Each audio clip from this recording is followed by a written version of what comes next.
Shalom saudara-saudara yang terkasih di dalam Tuhan Yesus Kristus.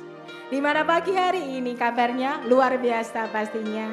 Karena kasih-Nya selalu baru buat kita, bahkan kasih-Nya tak pernah berkesudahan di dalam hidup kita. Dalam keadaan apapun, berlimpah maupun berkurang, Tuhan selalu ada. Dia memberikan kemenangan buat hidup kita, memberikan damai buat hidup kita. Begitu mempesonanya kasih Tuhan di dalam hidup kita. Sekali Yesus tetap Yesus. Dalam segala keadaan,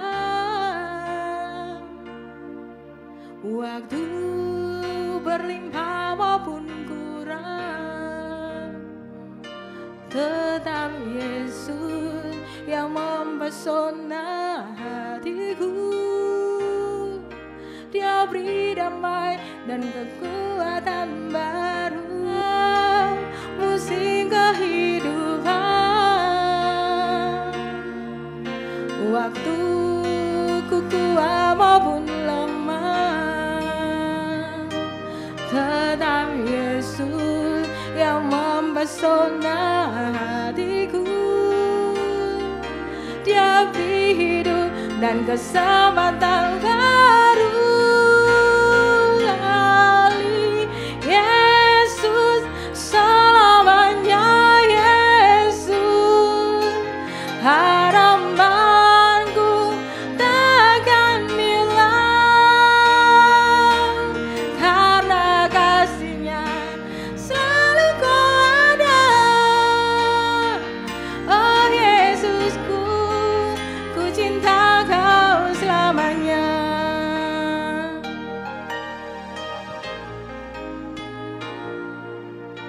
Dalam segala keadaan,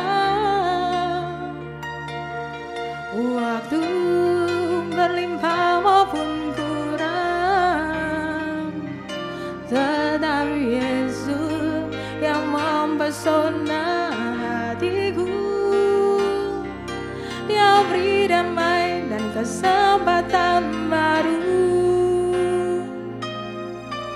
Setiap musim kehidupan, waktu ku kuat maupun lemah, tetap Yesus yang mempesona hatiku. Dia beri hidup dan kesempatan baru. Sekali Yesus selamanya, Yesus harapanku takkan hilang, karena kasih-Nya selalu kau ada. Oh Yesusku, ku cinta kau selamanya. Sekali Yesus selamanya, Yesus harapanku takkan hilang, karena kasih-Nya selalu kau ada. Oh Yesusku, ku cinta kau selamanya. Oh Yesusku, ku cinta kau selamanya. Oh Yesusku, ku cinta kau selamanya. Oh sekali Yesus, tetap Yesus, kau ada dalam setiap musim hidup kami Tuhan. Waktu kami berlimpah kau ada, waktu kami kurang kau pun ada. Kau sumber kekuatan bagi kami saat kami lemah, kami butuh Engkau.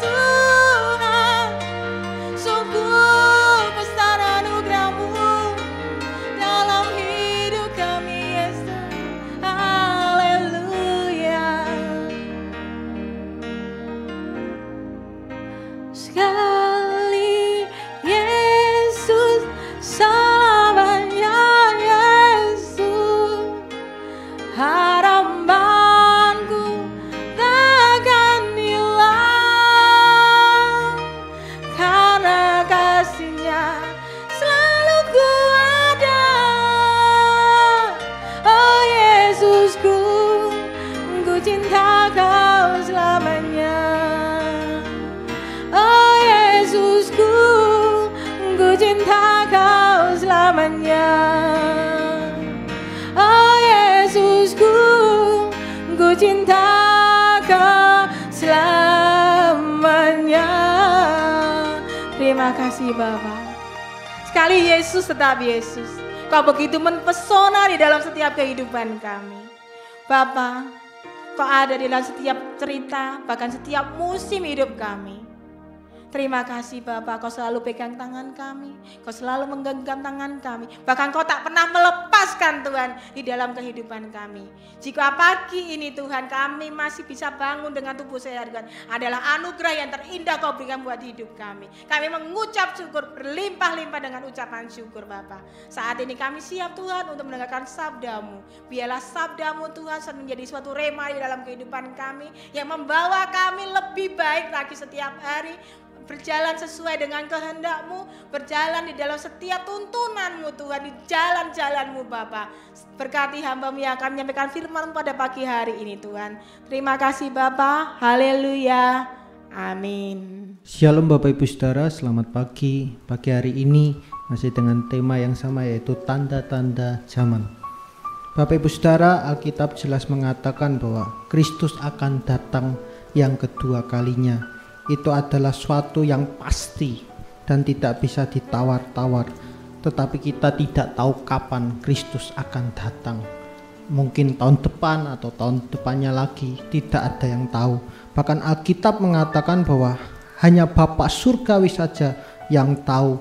Maka kita tidak boleh jadi orang yang sok tahu kapan Tuhan datang Bapak Ibu. Kita tidak boleh jadi tim perencana kapan Tuhan datang, tapi jadilah tim penyambutan kedatangan Tuhan. Dan tugas kita adalah mempersiapkan diri kita sehingga kita masuk dalam perkawinan anak domba Allah. Kita juga mengetahui tanda-tanda zaman dan kita harus berjaga-jaga. Matius 24 ayat 42, karena itu berjaga-jagalah sebab kamu tidak tahu pada hari mana Tuhanmu datang.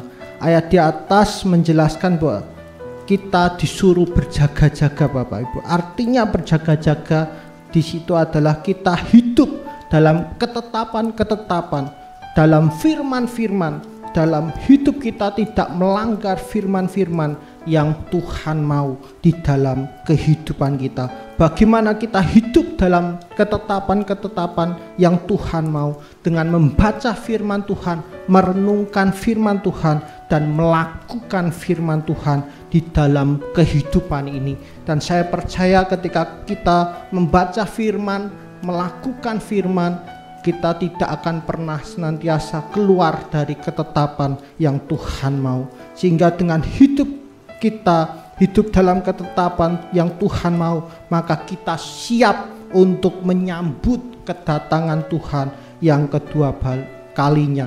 Seharusnya Tuhan datang yang kedua kalinya bukan suatu hal yang ngeri, bukan suatu hal yang menakutkan, tapi suatu hal yang menyenangkan, suatu hal yang kita damba-dambakan. Karena kenapa Bapak Ibu Saudara? Karena kita bertemu dengan kekasih pujaan hati kita, yaitu Tuhan Yesus sendiri. Kita kalau ketemu dengan kekasih kita yang manusia aja, sudah pasti dandan yang cantik, sudah pasti deg-degan, sudah pasti yang namanya mempersiapkan segala sesuatu, yang cewek pasti listipan dan sebagainya, sehingga kita betul-betul siap. Tapi ada satu rasa, yaitu kesenangan yang luar biasa Bapak Ibu, ketika kita ketemu pasangan kita, apalagi kita ketemu dengan Tuhan. Seharusnya bukan suatu kengerian, tapi suatu yang kita damba-dambakan, yang kita inginkan, di mana kita ketemu Tuhan Yesus yang adalah kekasih pujaan hati kita. Tetapi hari ini kita akan belajar Tuhan Yesus mau datang, ada beberapa tanda yang muncul. Apa saja tanda-tanda Tuhan mau datang? Yang pertama adalah munculnya penyesat atau nabi-nabi palsu. Matius 24 ayat 11 di sana dikatakan banyak nabi palsu akan muncul dan menyesatkan banyak orang. Karena itu kita harus berhati-hati Bapak Ibu dalam berkomunitas, dalam memilih gereja, dan dalam memilih di mana kita sedang berada, dalam komunitas atau gereja yang seperti apa, itu benar atau tidak. Karena banyak aliran Kristen yang mengatasnamakan Tuhan Yesus, tetapi sebetulnya pengajarannya jauh daripada Tuhan. Bahkan mereka mengunculkan suatu pengajaran-pengajaran yang tidak sesuai dengan firman Tuhan. Terus bagaimana kita bisa memilih pengajaran yang sehat atau bukan?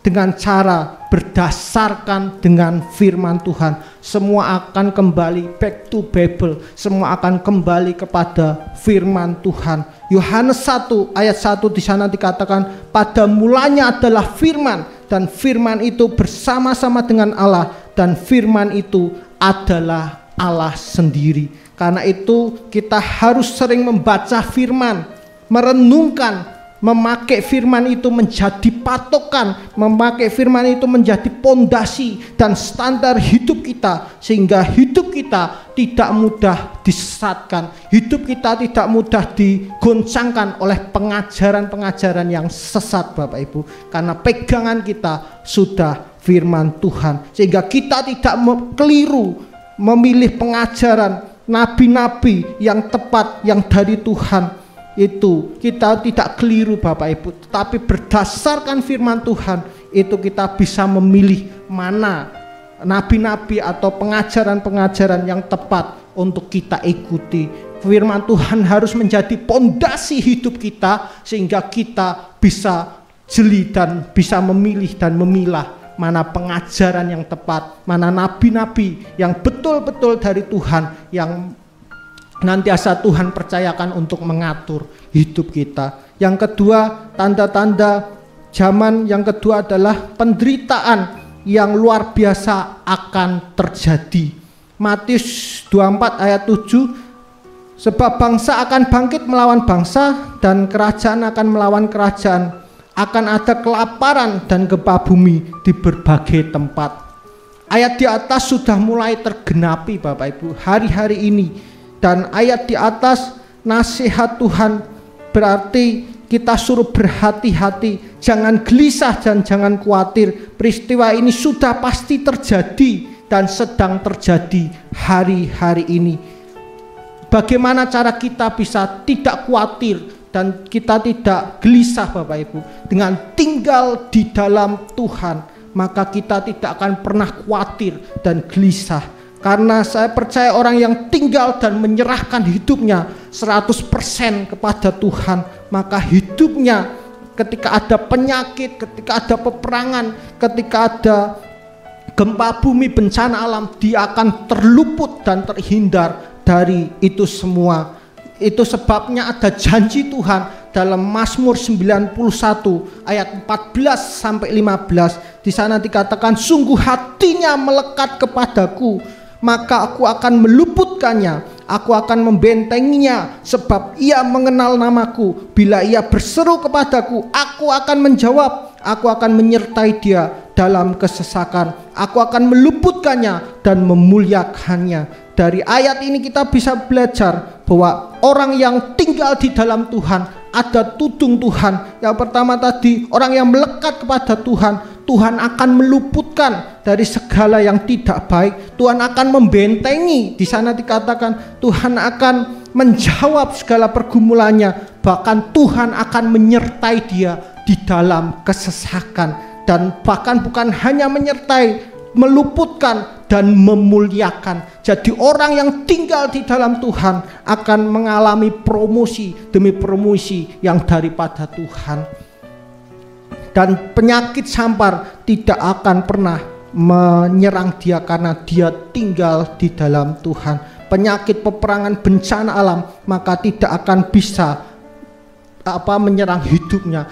Dia akan selalu terluput dari itu semua karena dia mengandalkan Tuhan dan tinggal di dalam Tuhan. Jadi tanda-tanda akhir zaman adalah munculnya penyesat-penyesat atau nabi-nabi palsu. Yang kedua adalah penderitaan yang luar biasa akan terjadi. Karena itu Bapak Ibu, persiapkan diri kita untuk senantiasa masuk dan menyambut kedatangan Tuhan yang kedua kalinya.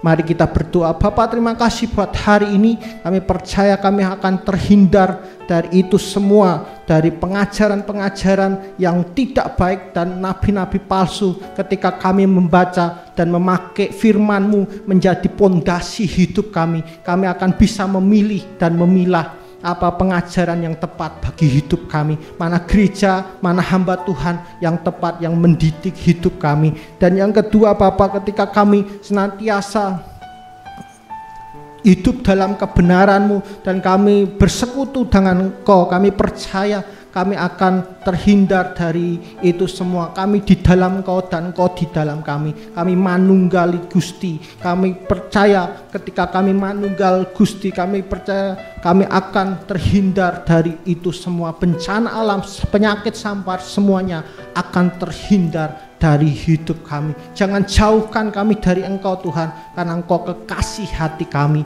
Terima kasih Tuhan, di dalam nama Tuhan Yesus kami telah berdoa dan mengucap syukur. Haleluya, amin.